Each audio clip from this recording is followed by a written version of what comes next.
नमस्कार, आप देख रहे हैं आपका अपना चैनल भिवानी हलचल और खबरों के संग में मैं हूं मनोज कुमार। गुरु पूर्णिमा के इस अवसर पर भिवानी हलचल की ओर से सभी भिवानी वासियों को हार्दिक शुभकामनाएं। आइए डालते हैं नजर आज के समाचारों पर। भिवानी जिले में कोरोना संक्रमण की रफ्तार कुछ धीमी नजर आने लगी है। शनिवार को सुबह तक आई रिपोर्ट्स के अनुसार यहां कोई भी नया केस नहीं आया, जबकि 2 केसेस ठीक होकर अपने घर पहुंचे। इस तरह से यहां एक्टिव केसेस की संख्या 10 रह गई है और स्वास्थ्य विभाग की टीम ने सैकड़ों सैंपल्स लेकर जांच के लिए भेजे हैं। स्वास्थ्य विभाग ने बताया कि भिवानी में शनिवार को खबर लिखे जाने तक कोई भी नया केस नहीं मिला, लेकिन 2 मरीजों के ठीक होने के बाद एक्टिव केसेस की संख्या 10 बनी हुई है, जिनमें से 4 केस शहरी क्षेत्र से और 6 केस ग्रामीण क्षेत्र से संबंधित है। वहीं उन्होंने बताया कि भिवानी में कुल 22,386 लोग संक्रमित हो चुके हैं, जिनमें से 21,626 लोग ठीक भी हो चुके हैं। नगर में चल रहे वन महोत्सव कार्यक्रम के तहत स्थानीय हनुमान जोहड़ी धाम में युवा जागृति एवं जन कल्याण ट्रस्ट द्वारा पौधारोपण कार्यक्रम का आयोजन किया गया। इस कार्यक्रम में सांसद धर्मवीर सिंह विशेष रूप से पहुंचे और पौधारोपण के अलावा उन्होंने गुरु पूर्णिमा के अवसर पर बोलते हुए गुरु के महत्व पर प्रकाश डाला। शनिवार को वन महोत्सव के तहत युवा जागृति एवं जन कल्याण ट्रस्ट द्वारा आयोजित पौधारोपण कार्यक्रम के तहत सांसद धर्मवीर सिंह ने हनुमान जोड़ी धाम मंदिर परिसर में पौधारोपण किया। वहीं उन्होंने बताया कि पूर्णिमा पर गुरु का विशेष महत्व होता है, चाहे वो किसी भी क्षेत्र से क्यों न हो। अतः उन्होंने गुरु पूर्णिमा के अवसर पर पौधारोपण करते हुए गुरुओं को याद किया। वहीं उन्होंने बताया कि कोरोना महामारी में पेड़ों का महत्व लोगों को समझ में आ गया है, अतः अधिक से अधिक ऑक्सीजन प्राप्त करने के लिए हम सबको मिलकर ज़्यादा से ज़्यादा पौधे लगाने होंगे। देखिए, आज हम सारे देश में और बहुत से विदेशों में भी गुरु पूर्णिमा को हम बड़े श्रद्धा से, आत्मा से, क्योंकि हमारा देश आज से नहीं हज़ारों साल से इस दिवस को गुरुओं का दिवस माना जाता है। पूर्णिमा तो हमेशा आती है, ये हर महीने में पूर्णमास तो होता है, जिसको हम हिंदी में पूर्णमासी बोल देते हैं अपनी भाषा में। लेकिन आज का विशेष महत्व है, ये गुरुओं के नाम से है। और इंसान वही है जो अपने गुरुओं से, चाहे वो गुरु बड़ा हो, छोटा हो, महात्मा हो, अध्यापक हो, डॉक्टर हो, माता पिता हो, जहाँ से भी हम अपनी सीख को स्टार्ट करते हैं और उन आदेशों को मानते हुए, उन बातों को मानते हुए जब हम आगे बढ़ते हैं तो कोई गलती नहीं करते। नगर विधायक घनश्याम सराफ नगर के सर्कुलर रोड का दौरा किया और यहां सड़कों पर भरे हुए पानी को तुरंत निकालने के आदेश भी उन्होंने दिए। वहीं उन्होंने यहां बने गड्ढों को भी तुरंत प्रभाव से भरवाने की बात कही, ताकि बरसात के मौसम में दोबारा से लोगों को परेशानियों का सामना न करना पड़े। विधायक घनश्याम सराफ ने सर्कुलर रोड का दौरा करते हुए कहा कि सड़क पर बने गड्ढों को शीघ्र ही भरकर उन्हें ठीक किया जाएगा और इस सड़क पर हो रही दुर्घटनाओं को रोकने के लिए उन्होंने बताया कि शीघ्र ही इस सड़क को तारकोल के रूप में बनाया जाएगा। वहीं उन्होंने बताया कि जनता अपने घरों में अनेक प्रकार के पेड़ पौधे लगाएं या उसके आसपास भी पेड़ पौधे लगाएं, ताकि पर्यावरण को सुरक्षित रखा जा सके। पानी भरने की समस्या है, इसको लेकर गहन हमारी चर्चा विनोद मेहता जी से हमारी हो रही थी, विनोद चावला जी से, और पूरे शहर के बारे में चर्चा की तो ये पता लगा कि अनेक जगहों पर सर्कुलर रोड पे भी खड्डे हैं और अन्य सड़कों पे भी खड्डे, ये हमारे गाड़ियों को भी और हमारे क्षेत्र को भी नुकसान पहुंचा रहे हैं। इनकी व्यवस्था कल से हम शुरू कर देंगे, चाहे प्राइवेट रूप से मेरे को करनी पड़े। हम फील्ड में जाकर और जगह जगह खड्डों में रोडी और ऊपर से जो हमारा काला तारकोल की सड़कें बनती हैं उसका प्रयोग करके हम ये खड्डों को करीब 2-4 दिन में ही पूरे करने का काम करेंगे। पेड़ की संख्या में अधिक पेड़ लगाना और दूसरा हमारा वाटर हार्वेस्टिंग का जो हमारा सिस्टम है उसको दुरुस्त करना, स्कूल की छतों का पानी वेस्ट नहीं जाने देना और घरों में भी 250 गज का कोई मकान बनता है तो वह भी अंडरग्राउंड अपना सेफ्टी टैंक बनवाएं, जिससे पानी हमारा ज़मीन का बढ़े और मीठा पानी हो। इसके लिए प्रयास है मेरा। और बंद तो हम ये लठवाड़ी धोड़ी के क्षेत्र में बैठे हैं, इसमें करीब 2,500-3 हज़ार पौधे और सामने 3 एकड़ का हमने जगह पब्लिक हेल्थ से खाली कराई है, उसमें एक पार्क का निर्माण करने हम जल्द जा रहे हैं और 5 से 6 हज़ार पौधे उसके अंदर लगेंगे। अब की बार जो गांव का और हमारा शहर का मिलाएं तो करीब 50,000 पौधे हमारे माध्यम से इस क्षेत्र में लगेंगे। जो पिछले लगातार हम कुछ दिनों से विधायक जी से अनुरोध कर रहे थे और हम एक प्रयास हमारा था कि भी शहर की जो समस्याएं हैं, सड़कों की जो और पानी जल भराव की जो समस्या है, तो कहीं ना कहीं उसके लिए विधायक जी ने स्वयं संज्ञान लिया और यह आज ऐलान भी किया है कि मैं व्यक्तिगत कोष से भी अगर मुझे ये सारी चीज़ें करनी होगी तो भाजपा नगर मंडल की तरफ से मैं इनका हार्दिक आभार करता। दूसरा, बहुत सी जो चीज़ें हैं, जो समस्याएं आ रही हैं, इनके लिए विधायक जी के अनुरोध पर हम लोग कल या जैसे भी आदेश करेंगे सभी एरिया में सभी कार्यकर्ताओं की ड्यूटी लगाएंगे और सभी एरिया में समस्याओं को इकट्ठा करके उनको आगे ले जाने का काम करेंगे और उनका समाधान कराएंगे। हरियाणा विद्यालय शिक्षा बोर्ड के अध्यक्ष डॉक्टर जगबीर सिंह व सचिव राजीव प्रसाद ने बताया कि सेकेंडरी और सीनियर सेकेंडरी के वो परीक्षार्थी जिनका अंतिम अवसर मार्च 2021 था और निर्धारित तिथि में आवेदन नहीं कर पाए थे, वहीं जिन विद्यार्थियों ने ITI से परीक्षा उत्तीर्ण की है, ऐसे विद्यार्थियों को कोविड-19 के चलते एक और अवसर दिया गया है। जिला भिवानी में एक साथ 3 लाख पौधे लगाकर वन महोत्सव मनाया जाएगा, यह कहना था जिला उपायुक्त जयवीर सिंह आर्य का। उन्होंने नगर में किए गए दौरे के दौरान 2.5 करोड़ की लागत से बदली जाने वाली पेयजल लाइन, सामान्य अस्पताल में ऑक्सीजन प्लांट की स्थापना, सेक्टर 23 की सड़कों का निर्माण इत्यादि के बारे में संबंधित अधिकारियों को दिशा निर्देश दिए।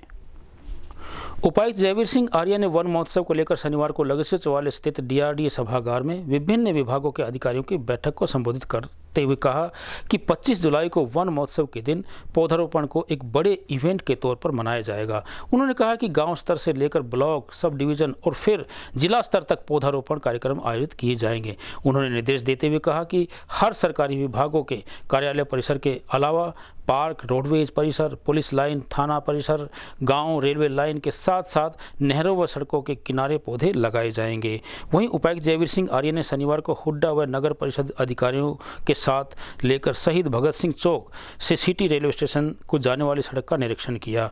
उन्होंने हुड्डा अधिकारियों को निर्देश दिए कि पंचायत भवन चौक से शहीद भगत सिंह चौक होकर सिटी स्टेशन की ओर जाने वाली सड़क को मॉडल रोड बनाया जाए। वहीं उल्लेखनीय है कि शहीद भगत सिंह चौक से सिटी रेलवे स्टेशन को जाने वाली सड़क गड्ढों में तब्दील हो चुकी है। यहां पर बरसात का पानी जमा होने से लोगों का निकलना दूभर हो गया है और हर रोज़ हादसे होते रहते हैं। इस सड़क का मामला जिला लोक संपर्क एवं कष्ट निर्माण समिति में भी उठाया गया था। इसके साथ साथ कल राज्य स्तरीय वन महोत्सव मनाया जा रहा है, तो इसमें सभी हम अपने जो माननीय MP साहब हैं, माननीय मंत्री जी हैं, विधायकगण हैं, तो सभी से उसमें रिक्वेस्ट करेंगे कि इसको एक इवेंट के रूप में उनको चीफ गेस्ट बनाया जाएगा और जगह जगह तो सभी अधिकारी भी इसमें अपने सब डिवीजन लेवल पर, ब्लॉक लेवल पर अनेक प्रोग्रामों में एज चीफ गेस्ट जाएंगे और गांव स्तर से लेकर ब्लॉक स्तर, सब डिवीजन लेवल, हर विभाग के लेवल पर ये प्रोग्राम मनाया जा रहा है और कल कम से कम 3 लाख पौधे लगाने का लक्ष्य रखा गया है। आज सभी अधिकारियों की मीटिंग बुलाई गई थी, पिछले दिनों भी बुलाई गई थी, पिछले 2-3 दिन पहले, तो सभी अधिकारियों ने काफ़ी पौधे नर्सरी से पौधारोपण के लिए उठा लिए हैं, बाकी कुछ आज उठा लेंगे और सभी ने अपने गड्ढे को बनवाने शुरू कर दिए हैं। आपको बता दें कि ये जानकारी उपायुक्त जयवीर सिंह आर्य ने स्थानीय DRDA सभागार में भिवानी में तोशाम विधानसभा क्षेत्र के CM घोषणाओं के क्रियान्वयन की समीक्षा के दौरान दी। उन्होंने अधिकारियों को निर्माण संबंधित कार्यों के बारे में निर्देश दिए। वहीं इस दौरान उपायुक्त ने जन स्वास्थ्य विभाग के अधिकारियों को निर्देश दिए कि सिवानी कैनाल से खानक क्षेत्र में आने वाले पेयजल की परियोजना का शीघ्र अमली जामा पहनाया जाए और इसके लिए निरंतर उच्चाधिकारियों से संपर्क किया जाए। इसी प्रकार उन्होंने शहर में पुरानी पेयजल पाइपलाइन कार्य को शीघ्र शुरू करने के निर्देश दिए। उन्होंने बताया कि लोहार रोड पर पुराने रेलवे ओवरब्रिज की मरम्मत का कार्य किया जाएगा, जिस पर 6 करोड़ 11 लाख रुपए खर्च होंगे। निरीक्षण के दौरान उपायुक्त जयवीर सिंह आर्या ने चिकित्सा अधिकारियों को निर्देश दिए कि ऑक्सीजन प्लांट की स्थापना का कार्य जल्द से जल्द पूरा करवाया जाए ताकि कोरोना की संभावित तीसरी लहर के दौरान उपचार में किसी भी प्रकार की दिक्कत न आए। इस दौरान चिकित्सा अधिकारियों ने उपायुक्त को बताया कि सोमवार को प्लांट का आधारभूत ढांचा तैयार किया जा चुका है और प्लांट का सामान सोमवार तक अस्पताल में आ जाएगा, जिसे आगामी 2 या 3 दिन में स्थापित कर दिया जाएगा। दौरा किया, आज एक तो अपना ऑक्सीजन प्लांट लगना है, तो उसको दिल्ली वो आ चुका है और उसका सोमवार को यहाँ पर आ जाएगा। तो बाकी सब कुछ तैयार हो चुका है, तो उसको मंगलवार बुधवार तक उसको हम लगा देंगे। और इस तरीके से जो ऑक्सीजन प्लांट जो यहाँ लगेगा उसकी 1 मिनट में 1000 लीटर की कैपेसिटी है और उससे बहुत ज़्यादा राहत मिली। जो हमने पीछे ऑक्सीजन सिलेंडर इंडस्ट्री सिलेंडर को मेडिकल में कन्वर्ट करना पड़ा था, तो वो चीज़ की ज़रूरत नहीं पड़ेगी। और यहाँ से सभी को जो सेंट्रलाइज्ड ऑक्सीजन गैस पाइपलाइन के द्वारा, इस प्लांट के द्वारा, तो आने वाले समय में कभी थर्ड वेव भी आती है तो उसको पूरी तरह से कंट्रोल कर लिया जाएगा। इसके साथ साथ वैक्सीनेशन का भी रिव्यू किया जा रहा है आज, तो और कल वैक्सीनेशन का भी कैंप लगाया जाएगा कृष्णा कॉलोनी के अंदर। डॉक्टर विद्यासागर चैरिटेबल हॉस्पिटल में उस कैंप का आयोजन किया गया है, तो उसमें शहर के जो नागरिक हैं ज़्यादा से ज़्यादा संख्या में अपनी वैक्सीन लगवाएं। और वैक्सीन ही एक इसका ब्रह्मास्त्र है इस कोविड-19 बीमारी का। तो वैक्सीन जब तक नहीं लगेगा तब तक इम्यूनिटी नहीं आएगी। और वैक्सीन आज हमारे पास 4 लाख के आसपास लग चुके हैं और जल्दी हम जैसे ही डोज हमारे पास आती रहती है वैक्सीन की, उनको तुरंत हमारी टीम लगाती रहती है। आज भी हमारे पास 6000 डोज शाम तक आ जाएंगी और उसको कल ही हम सबको लगा देंगे।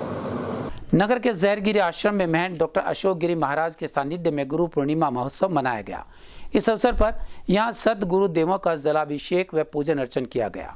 वहीं गंगाजल, दूध, दही, घी, मधु व शर्करा सहित केसर, सुगंधित द्रव्य, चंदन इत्यादि के अलावा 12 ज्योतिर्लिंग के जल और कैलाश मानसरोवर के जल से अभिषेक किया गया।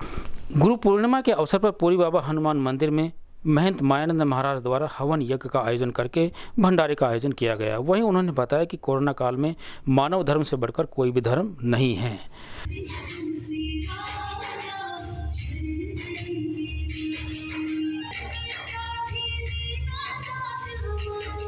मैं महंत मायानंद सरस्वती, सिद्धपीठ पूर्व वाला हनुमान मंदिर। गुरु पूर्णिमा के पावन अवसर पर सभी भक्तजन अपने अपने गुरुओं के स्थान पर जाते हैं। एक हमारे हिंदू धर्म में एक निर्धारित किया गया है कि गुरु प्लस पूर्णिमा, इनकी गुरु माँ सबसे प्रथम गुरु होती है कि उनकी माँ ही होती है, जन्म देने वाली माँ ही सर्वप्रथम गुरु होती है। उसके बाद में हमें जो शिक्षा देते हैं और हमें संसार में इस राही पे चलने की जो आज्ञा देते हैं वो हमारे गुरु होते हैं। इस दिन गुरु पूर्णिमा को अपने सभी भक्तजन अपने अपने गुरु के स्थान पर जाते हैं और गुरुओं की पूजा करते हैं। स्थानीय हलवास गेट स्थित सिद्धपीठ बाबा जहरगिरी आश्रम के पीठाधीश्वर अंतर्राष्ट्रीय महंत डॉक्टर अशोक गिरी महाराज के सानिध्य में गुरु पूर्णिमा महोत्सव एवं सदगुरु देवों अभिषेक पूजन अर्चन किया गया। सर्वप्रथम श्री महंत ने अपने गुरु श्री सदगुरु सिद्ध बाबा शंकर गिरी महाराज एवं मंदिर के अधिष्ठात्री प्रधान देव श्री श्री 1008 परमहंस बाबा जहरगिरी महाराज का पूजन अभिषेक किया।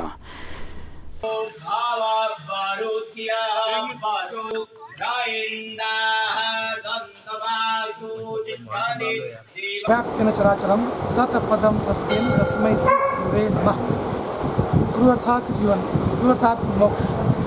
हर योनि में आपको मातृ पितृ मिलते हैं। माता पिता देव भवश्च, माता पिता देवता है और प्रथम गुरु माँ है, वो हर जीवन मिलते हैं। लेकिन जो हम माँ वंशी जीव लोग जो कृष्णातना ईश्वर को प्राप्त करने जो अध्यात्म गुरु चाहिए, जो 84 का फल मिटने के लिए जो गुरु चाहिए, वो पुरुष ही योनि में मिलता है और वह दीक्षा द्वारा गुरु प्राप्त कर अपनी साधना को 10 महाविद्याओं द्वारा, कोई शाक्त है, कोई शैव है, अपनी अपनी गुरु परंपरा के अनुसार गुरु धारण करके वह गुरु के चरणों में निस्वार्थ भाव से इसी जाप करता है। और आज के दिन व्यास पूर्णिमा कहा गया है, आषाढ़ मासोत्तम मासा, आषाढ़ मासोत्तम मास है। इस दिन जो अब जितने भी शास्त्र है, पुराण है और जो वेदों की व्याख्या सहज की गई है वेद व्यास जी ने, आज के दिन वेद व्यास जी का जन्म दिवस है और उसी जिन्होंने पूरे संसार को आज के दिन ही श्रीमद् भागवत कथा का लोकार्पण किया था। और वहीं हनुमान जोड़ीधार मंदिर में महंत चरणदास महाराज के सानिध्य में हवन यज्ञ का आयोजन किया गया। वहीं गुरु पूर्णिमा के पावन पर्व पर मंदिर में भंडारे का आयोजन भी किया गया। साथ ही उन्होंने पर्यावरण को सुरक्षित रखने के लिए सभी नागरिकों से पौधे लगाकर उन्हें पालने की अपील की। गुरु पूर्णिमा महोत्सव है, पूरे देश में हम सब अपने अपनी आस्था के हिसाब से गुरुओं के प्रति समर्पित जो हमारे भाव हैं, जो गुरुओं ने हमें कुछ दिया है और यहाँ की संस्कृति गुरुओं की देन है। हमेशा भारतवर्ष की जो पहचान रखी है, संस्कृति को बढ़ाया है, संस्कृति को जो ऊंचे आयाम दिए हैं तो सब संतों की वजह से हैं। उन्हीं की प्रेरणाओं को, उन्हीं के वचनों को, उनके विचारों को लेकर के हम अपने जीवन में कहीं न कहीं बदलाव भी लाते हैं। हमारा जीवन अच्छा होता है तो गुरुओं की देन है, उनके द्वारा बनाए गए ग्रंथों की देन है, उनके द्वारा रचित महाभारत की है, रामायण है, तुलसीदास जी की रामायण है और गीता जी हैं। इनसे लेकर के हम अपने जीवन में एक बड़ा बदलाव भी लाते हैं और ये देश की पहचान भी है, संस्कृति भी है कि हम अपने गुरुओं के प्रति कृतज्ञता भी अपनाएं और उन गुरुओं के प्रति एक आस्था का दिन है, उसमें सब अपने हिसाब से, अपनी ताकत से, अपने सामर्थ्य से गुरुओं के प्रति अपना। भिवानी की बॉक्सर दीपिका ने वर्ल्ड चैंपियन को हराकर गोल्ड मेडल जीतकर अपने शहर का नाम रोशन किया। कैप्टन हवा सिंह एकेडमी के बॉक्सर्स ने 5 दिवसीय बॉक्सिंग चैंपियनशिप में सोनीपत में अपना परचम लहराया और दीपिका के अलावा नकुल ने भी सिल्वर मेडल पर अपना कब्जा किया। भिवानी पहुंचने पर इनके कोचेस और परिजनों ने इनका स्वागत किया। आपको बता दें कि सोनीपत में आयोजित 5 दिवसीय राष्ट्रीय बॉक्सिंग प्रतियोगिता के अंतिम दिन भिवानी की बॉक्सर दीपिका ने 81+ किलोग्राम भार वर्ग में गोल्ड मेडल व नकुल ने 91+ किलोग्राम भार वर्ग में सिल्वर मेडल प्राप्त करके भिवानी जिले का नाम रोशन किया है। गौरतलब है कि ये दोनों खिलाड़ी द्रोणाचार्य अवार्डी कैप्टन हवा सिंह बॉक्सिंग एकेडमी में भीम अवार्डी संजय शोराण की देखरेख में अभ्यास कर रहे हैं। वहीं विजयी खिलाड़ियों का JB गुप्ता अस्पताल परिसर में पहुंचने पर एकेडमी के महासचिव प्रीतम दलाल, इंडिया टीम जूनियर के कोच विनोद व अंतर्राष्ट्रीय मुक्केबाज सावन शर्मा ने जोरदार स्वागत किया। वहीं खिलाड़ियों ने भी अपनी जीत का श्रेय अपने कोचेज को दिया और वहीं उनका कहना है कि गुरु पूर्णिमा पर यह उनके लिए, उनके गुरुओं के लिए सबसे बढ़िया तोहफा है। और हमारी fourth women national boxing championship Sonipat में चल रही थी और वहाँ पे मैंने गोल्ड मेडल जीता है। और ये मुकाबला बहुत ज़्यादा टफ था, लेकिन मेरे गुरुजी ने मुझे जो पंचेस बताए मैंने वही अप्लाई किए और मैंने गोल्ड मेडल प्राप्त किया। और मैं मेरा सारा श्रेय मेरे गुरुजी संजय शोराण को देती हूँ। मेरा नाम नकुल है, मैं देवसर गांव में रहने वाला हूँ और सोनीपत में यूथ नेशनल हुई थी, वहाँ भी मैंने सिल्वर मेडल प्राप्त किया है। आगे का लक्ष्य क्या है? आगे का लक्ष्य मतलब कोई भी या फिर ओलंपिक मेडल प्राप्त करना और नाम रोशन करूंगा और मेरे पिताजी का नाम रोशन करूंगा। जो कि हवा सिंह एकेडमी के एक चिकित्सक के माध्यम से अपना फ़र्ज़ निभा रहा हूं। मुझे बड़ी खुशी हो रही है हमारी एकेडमी की पूजा बोरा, जिन्होंने ओलंपिक में क्वालिफाई किया है, तथा हवा सिंह एकेडमी के ही 2 बच्चे नकुल व दीपिका ने नेशनल मेडल जीते हैं, जो कि हमारे गेम्स सोनीपत में थे। ये सिर्फ भिवानी के लिए ही नहीं, हमारे इंडिया के लिए गर्व की बात है। इससे और जो रेसलर्स है, जो मुक्केबाज है, जितने भी स्पोर्ट्समैन हैं, सबका हौसला बहुत अफजाई होगा। इन्हें ये प्राप्ति करने पर मैं बहुत बहुत शुभकामनाएं देता हूं। अभी जो हाल ही में नेशनल चैंपियनशिप हुई है सोनीपत में, उसमें मेरे एकेडमी के 2 बच्चों ने हिस्सा लिया था। दीपिका का वहाँ पे गोल्ड आया है, इसने वर्ल्ड की बेस्ट बॉक्सर को हरा के गोल्ड मेडल जीता है। नकुल, उसका बेटा नकुल था, लड़का था, उसका सिल्वर मेडल आया है। उसके नाक में इंजरी होने के कारण सिल्वर मेडल आया, नहीं तो उसका गोल्ड आना था। इन दोनों ही बच्चे बिल्कुल न्यू थे, दोनों ने बेस्ट परफॉर्मेंस की है और आगे इनका फ्यूचर बहुत ब्राइट है। उसका तो 2022 में कॉमनवेल्थ खेलेंगे, हमें उम्मीद है देश का और प्रदेश का नाम रोशन करेंगे। नगर में इन दिनों चल रहे वन महोत्सव कार्यक्रम के चलते राजकीय कन्या वरिष्ठ माध्यमिक विद्यालय भिवानी और जिले के गांव खरक कला के राजकीय वरिष्ठ माध्यमिक विद्यालय में प्रत्येक विद्यार्थी अपने हाथों से पौधा लगाकर पर्यावरण को हरा भरा रखने में सहयोग देगा। खंड शिक्षा अधिकारी आनंद शर्मा, प्राचार्य सुखबीर सिंह और किरण गिल ने बताया कि बच्चे अपने अपने पौधों की स्वयं देखभाल करेंगे और उनका पोषण भी करेंगे। इस बारे में खंड शिक्षा अधिकारी आनंद शर्मा, प्राचार्य सुखबीर सिंह ने संयुक्त रूप से कहा कि पौधे हमारे जीवन का एक अभिन्न अंग हैं। इनके बिना जीवन संभव नहीं है। इसलिए प्रत्येक सदस्य का यह दायित्व बनता है कि एक एक पौधा रोपित कर उसकी देखभाल का जिम्मा भी स्वयं ले। जिस प्रकार माँ अपने बच्चों को दुलार करती है, उसी प्रकार हमें पौधों का भी दुलार करना चाहिए। इस अवसर पर शिक्षा व वन विभाग के अनेक अधिकारी उपस्थित रहे। ये पौधे की तरफ से आप जान सकते हैं, परोपकार करना सिखाती है कि पौधे जो है खुद का फ्रूट नहीं खाते हैं, नदियाँ जो है खुद का पानी नहीं पीती हैं। इसी प्रकार से हमको भी दूसरों के लिए जीवन समर्पित करना चाहिए। ये हमको सीखना है जब पौधारोपण कर रहे हैं। और जो भी पौधा आप लोग लगाएं उसकी रक्षा ज़रूर करें, लगा के भूल ना जाएं, क्योंकि तभी ये पौधा जो है एक बच्चे की तरह होता है। उसी तरह से इसको आपको संभाल के रखना है। राजकीय वरिष्ठ माध्यमिक विद्यालय खड़ग कला में श्री सुखबीर जी प्राचार्य की अध्यक्षता में ये पौधारोपण का कार्यक्रम चल रहा है। इस पौधारोपण के अंदर सभी बच्चों ने बहुत ही सुचारू रूप से अपना जो है भाग लिया। हमारे डीएफओ महोदय, इनका हम स्वागत करते हैं, ये भी हमारे बीच में पधारे हैं। एक पौधा लगाना जो है हर इंसान की एक सामाजिक जिम्मेवारी है। जिम्मेवारी क्यों है कि ये जो महामारियाँ आती हैं ये पर्यावरण के प्रदूषण के कारण आती है। हम सब जानते हैं कि पौधे जो है केवल पौधे जो है हमारे पर्यावरण को स्वच्छ रख सकते हैं। वहीं राजकीय कन्या वरिष्ठ माध्यमिक विद्यालय की प्राचार्य किरण गिल ने बताया कि आज विद्यालय में वन महोत्सव कार्यक्रम की शुरुआत कर दी गई है, जिसके तहत आज विद्यालय प्रांगण में स्कूल स्टाफ के द्वारा पौधे लगाए जाएंगे। इसके साथ साथ विद्यालय में पढ़ने वाले प्रत्येक बच्चे को एक पौधा दिया जाएगा, जिसकी देखभाल बच्चे स्वयं करेंगे। अगर बच्चे पूरे वर्ष पेड़ पौधों की देखभाल करेंगे तो बच्चों को सरकार के द्वारा 50 रुपये प्रोत्साहन राशि भी दी जाएगी। जिस बच्चे के पास जगह ज़्यादा है वह बच्चे छायादार और ऑक्सीजन देने वाले बड़े पेड़ पौधे भी लगा सकते हैं। इसके साथ साथ उन्होंने कहा कि आज पेड़ लगाने की बहुत ज़्यादा ज़रूरत है। कोरोना काल में हम सभी ने ऑक्सीजन की किल्लत को महसूस किया है। हमारे उसकी भी देनी है कि 1 मिनट। देश 25 तारीख को वन महोत्सव मना रहा है, उसकी शुरुआत हमने आज से ही कर दी है। तो हमने सभी एसएमसी सदस्यों को कल बुलाया है और उनसे भी हम पौधे लगवाएंगे। सभी स्टाफ सदस्य कल 25 तारीख को विद्यालय में हाजिर रहेंगे और बच्चों को हमने 2500 के करीब बच्चे हैं विद्यालय में, तो सबके लिए पौधे मंगवा लिए हैं और प्रत्येक बच्चे को एक पौधा दिया जाएगा। वो अपने रिक्वायरमेंट के हिसाब से, भाई घर पर रिक्वायरमेंट है तो वहाँ लगाए, और किसी के पास अगर पार्क या जगह जैसी भी जगह उसको मिले तो उसमें वो पौधा लगाए और अपने पौधे के साथ अपना फ़ोटो करे और उसको आईडी पर डाले। और उससे भी उसको अगर वो पौधा की देखभाल अच्छी तरह करता है तो उसको 50 रुपये भी सरकार देती है। स्थानीय हांसीगेट स्थित एक निजी महाविद्यालय के पार्क में घास काटते हुए मशीन से करंट लगने से एक व्यक्ति की मृत्यु हो गई। माली लक्ष्मी नारायण के बच्चों ने बताया कि मशीन लोहे की थी और पहले भी कई बार इस पर लकड़ी के डंडे लगवाने के लिए कहा गया था, लेकिन इस ओर कोई ध्यान नहीं दिया गया। परिजनों द्वारा रिपोर्ट किए जाने पर पुलिस अपनी कार्यवाही में जुट गई।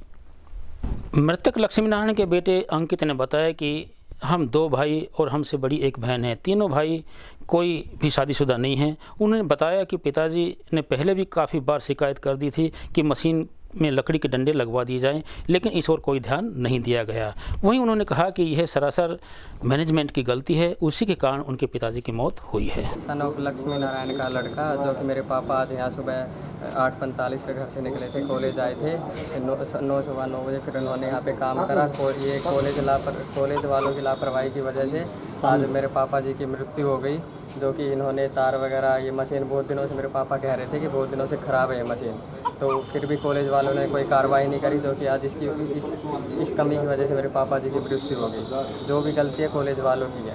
और किस टाइम ऐसा है, सुबह इतला मिली थी कि लक्ष्मी नारायण नाम का कोई माली है, बीएड कॉलेज KM कॉलेज में करीब 1 साल से काम करता था, और वो सुबह लोन के लिए मशीन, घास काटने वाली मशीन को उसने घास काटने के लिए पार्क में घुमाई।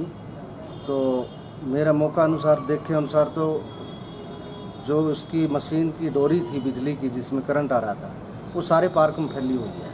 उसने एक तरफ उठा के इसको ना रखा और उस मशीन को बिजली की डोरी के ऊपर से गुजार दिया, जिसके कारण उसका ब्लेड से रबड़ ऊपर का कटने से करंट लगने से मशीन में कोई टेक्निकल कोई प्रॉब्लम होगी वो चेक करा लेंगे, लेकिन मौका के अनुसार तो ये नेग्लिजेंसी उसी की नज़र आ रही है। बाकी अभी तफ्तीश का विषय है, मुकदमा दर्ज करेंगे, इनके आरोप के अनुसार FIR दर्ज होगी और तहकीकात में तफ्तीश में जो तथ्य आएंगे वो। सर ऐसा है कि माली जो है पार्ट टाइम हमारे कॉलेज में काम कर रहा है, उसके टाइमिंग 9 से 11 है। 9 बजे मैं अपने ऑफिस में बैठा था, माली अपना काम कर रहा था। मेरे को स्वीपर ने जैसे ही बताया कि माली को जाकर देखिए, मैं अपने साथियों को लेकर माली के पास पहुंचा और वहां पर माली जो है उस समय होश में था। हमने उनको जो है वहां से उठाकर सिविल हॉस्पिटल ले गए थे जी, और सिविल हॉस्पिटल में उनका ट्रीटमेंट हमने करवाया, मगर उसके बाद हमें डॉक्टर ने बताया कि अब ये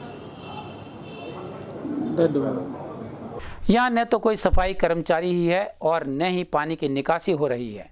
ऐसे में लोगों का घरों से बाहर निकलना भी दूभर हो गया है। यह कहना था उड्डा सेक्टर 13 के निवासियों का। इनका कहना था कि थोड़ी सी बारिश होने पर भी यहाँ सड़कों का बुरा हाल हो जाता है और लोगों ने प्रशासन से तुरंत एक्शन लेने की गुहार लगाई है। सेक्टर 13 के वासियों ने बताया कि हमारे यहाँ थोड़ा बारिश होने पर गली में पानी भर जाता है और उसके बाद इसको साफ करने के लिए कोई भी कर्मचारी यहाँ नहीं आता। लोगों को घर से निकलना मुश्किल हो जाता है। उनका ये भी कहना है कि इकट्ठा पानी होने के बाद मच्छर आदि उत्पन्न होते हैं, जिसके कारण बीमारियां फैलने का खतरा बना रहता है। साथ ही उन्होंने कहा कि ना ही तो कोई बुजुर्ग हमारे घर से बाहर निकल पा रहा है और ना ही कोई बच्चा गली में बाहर खेल सकता है, क्योंकि हमारे यहाँ पर घरों के बाहर पानी खड़ा रहता है। आज बारिश को 1 सप्ताह बीत चुका है, लेकिन यहाँ फिर भी पानी निकालने के लिए कोई व्यवस्था प्रशासन के द्वारा नहीं की गई है। पानी भर जाता है, ये 2 अंगल बूंद होते जब यहाँ पानी इकट्ठा हो जाता है और घर से बाहर निकल ये कई दिन में जाके सूखता है। मक्खी मच्छर सब मलेरिया डेंगू का भय बने रहता है और आने जाने वाले लोग भी परेशान रहते हैं। और कई दफ़ा हमने इसमें कमेटी में लिख के दिया है 2 बार रिटर्न में भी, लेकिन कोई सुनवाई नहीं हुई। में रहते हैं, लेकिन सेक्टर के हिसाब से कोई भी सुविधा नहीं है यहाँ पे। यदि थोड़ा सा भी बारिश का पानी गिर जाता है, बरस जाता है, तो यहाँ पे बहुत ज़्यादा पानी इकट्ठा हो जाता है। और पानी इकट्ठा होने की अवस्था में यहाँ पे बहुत ज़्यादा कीट पतंगे हैं, मच्छर वगैरह हैं, वो पैदा हो जाते हैं और जिससे कि महामारी फैलने का भी डर रहता है, मलेरिया फैलने का भी डर रहता है। और आजकल तो हम देखते हैं कि कोरोना की जो तीसरी लहर आई हुई है, तो तीसरी लहर को देखते हुए उसके मद्देनज़र अपने आप को सतर्क रखते हुए यहाँ पे हम शासन प्रशासन से मांग करते हैं कि यहाँ की जो व्यवस्था है, यहाँ पानी की जो व्यवस्था है, उसको उचित तरीके से समाधान किया जाए और यहाँ पे जो पानी की जो निकासी है इसका समाधान किया जाए। और हम पहले भी काफ़ी बार अवगत करा चुके हैं शासन प्रशासन को, तो हम याचना करते हैं, विनती करते हैं कि मौके पे आके इस समस्या का समाधान किया जाए। देखिए, आज हम भिवानी हलचल पे अपनी समस्या रखने जा रहे हैं। उम्मीद है कि हमारी जो प्रॉब्लम है उसका सोल्यूशन होगा। जैसा कि आप देख रहे हैं कितना पानी भरा हुआ है, इसमें से इतनी ज़्यादा बुरी बदबू आती है। जैसे कि हम गेट पे निकलते हैं, मन करता है कि घर के अंदर ही जाके किसी कोने में रह जाएं, जबकि ऐसा पॉसिबल तो नहीं है। सुबह शाम निकलना, दिन भर निकलना किसी ना किसी काम को लेकर के। बच्चे जो कि सारा दिन घर के अंदर रहते हैं, हम चाहते हैं थोड़ा सा वो भी बाहर की हवा ले ले, लेकिन नो, ये तो इम्पॉसिबल ही हो गया है इस गली में रहना। हम चाहते थे कि सेक्टर में आके कुछ हमें अच्छी सी सुविधाएं मिलेंगी। हम लोग गाँव से जो उठ के आते हैं शहरों में, किस लिए आते हैं? इसीलिए आते हैं ताकि हमें अच्छे से यहाँ सुविधाएं मिल सकें। जो चीज़ हम गाँव में नहीं पाते, वो चीज़ हम शहर में आने के लिए ही इसलिए यहाँ पर आकर रहते हैं ताकि अच्छे से रह पाएँ। लेकिन स्थानीय नेहरू पार्क के सामने स्थित सैनी धर्मशाला में सैनी समाज द्वारा धीरज सैनी एडवोकेट और राजकुमार सैनी का सम्मान किया गया। भाजपा प्रदेश कार्यकारिणी सदस्य ओबीसी मोर्चा में उन्हें शामिल किए जाने पर समाज के अनेक गणमान्य व्यक्तियों ने पार्टी का आभार जताया। इस अवसर पर विधायक घनश्याम सराफ, प्रदेश उपाध्यक्ष Thakur Vikram Singh, case club board के चेयरमैन सुरेश सैन के अलावा अनेक गणमान्य व्यक्ति पहुंचे। पूर्व मंत्री विधायक घनश्याम सराफ ने कहा कि धीरज सैनी पार्टी के पुराने कार्यकर्ता है और कार्यकर्ता पार्टी की रीढ़ होते हैं। उन्होंने पार्टी को आगे बढ़ाने के लिए कार्य किया है। इनको आगे और भी तरक्की देश की कामना करते हुए दी जाएंगी और इन्हें हम बधाई देते हैं। वहीं ठाकुर विक्रम सिंह, प्रदेश उपाध्यक्ष, ने कहा कि राजकुमार सैनी जी पार्टी के मजबूत एक कार्यकर्ता हैं और पार्टी की एक रीढ़ हैं। उन्होंने पार्टी को आगे बढ़ने के लिए अनेक कार्य किए हैं और इसी तरह से वहीं धीरज सैनी ने बताया कि पार्टी में उन्हें जो जिम्मेदारी दी गई है वह उसे पूरी मेहनत और निष्ठा के साथ निभाएंगे और पार्टी कार्यकर्ता के रूप में अपनी जिम्मेदारी का वहन करेंगे। धीरज जी को प्रदेश कार्यकारिणी में और राजकुमार जी का नगर मंडल की कार्यकारिणी में महामंत्री के रूप में ये शामिल हुए हैं। ये पुराने मेरे कार्यकर्ता रहे हैं और ये कार्यकर्ता पार्टी की रीढ़ होते हैं और पार्टी जब चाहती है तो उसको आगे पद देती है। इसी प्रकार जो भी काम इन्होंने किए हैं उनके व्यवहार को देखते हुए पार्टी ने आगे इनको मौका दिया है। आने वाला समय इनके लिए और शुभ होगा, इसके लिए इनको मैं आशीर्वाद देता हूं, बधाई देता हूं। कि हमारे पार्टी के भारतीय जनता पार्टी के बहुत ही कर्मठ कार्यकर्ता धीरज सैनी जी को ओबीसी जी की प्रदेश कार्यकारिणी में लिया गया है। साथ ही राजकुमार सैनी जी भी नगर मंडल के महामंत्री बने हैं। दोनों को मैं बहुत ही बधाई देने वाला हूं और दोनों बहुत ही जुझारू ये हमारे नेता भी हैं, कार्यकर्ता भी हैं, पार्टी की रीढ़ की हड्डी हैं। हर समय जो भी काम दिया जाए, जितना पार्टी समझती है उससे दोगुना करके देते हैं और आज उसी के अनुरूप इनका जो पार्टी ने भी स्वागत किया है पार्टी के पदाधिकारी बनाकर, बहुत अच्छी बात है। और धीरज जी, राजकुमार सैनी जी को मैं बधाई भी देता हूँ, शुभकामनाएं देता हूँ कि यहीं पर ना रुकें, ऐसे ही लगे रहें। आपका बहुत बड़े बड़े पद आपका इंतज़ार कर रहे हैं और एक समय आएगा कि हम दोबारा बाइट देंगे और बताएंगे कि धीरज जी और राजकुमार जी कहाँ पहुँच गए आज पार्टी में। शीर्ष नेतृत्व है, मैं उसका आभार प्रकट करता हूँ कि जिन्होंने मुझ जैसे छोटे से कार्यकर्ता को प्रदेश स्तर की जिम्मेदारी दी है। मुझे पार्टी नेतृत्व ने भारतीय जनता पार्टी ओबीसी मोर्चा का प्रदेश कार्यकारिणी सदस्य नियुक्त किया है और मेरा ये फ़र्ज़ रहेगा आगे कि पार्टी की जो रीति नीति है, बैकवर्ड समाज के लिए जो योजनाएं बनती है, जो कार्य होते हैं, उनको लोगों तक पहुंचाया जाए और ज़्यादा से ज़्यादा समाज के जो अंतिम पिछड़े हुए लोग हैं उनको उनका सहायता मिले, उनका बेनिफिट मिले, उनको लाभार्थी तक हर योजना का लाभ पहुँचे। आज सैनी समाज के द्वारा मेरा और मेरे साथी राजकुमार सैनी जो कि भी मंडल महामंत्री बने थे, उनका स्वागत किया है। मैं सैनी समाज का भी बहुत बहुत आभारी हूँ। इनेलो सुप्रीमो ओम प्रकाश चौटाला शनिवार को भिवानी पहुंचे और उन्होंने पार्टी विस्तार के लिए कर्मचारियों की एक बैठक लेकर उन्हें कहा कि पार्टी का विस्तार तुरंत किया जाए।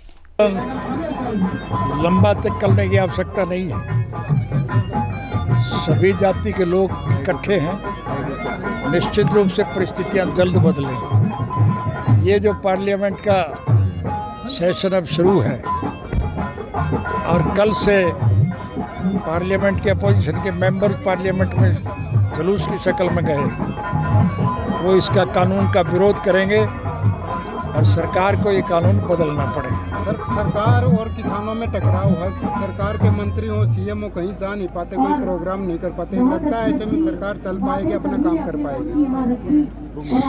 मुख्यमंत्री के हेलीकॉप्टर को लोगों ने उसके अपने क्षेत्र में भी नहीं उतरने दिया। सत्ता में बने हुए लोग किसी गांव में नहीं जा सकते।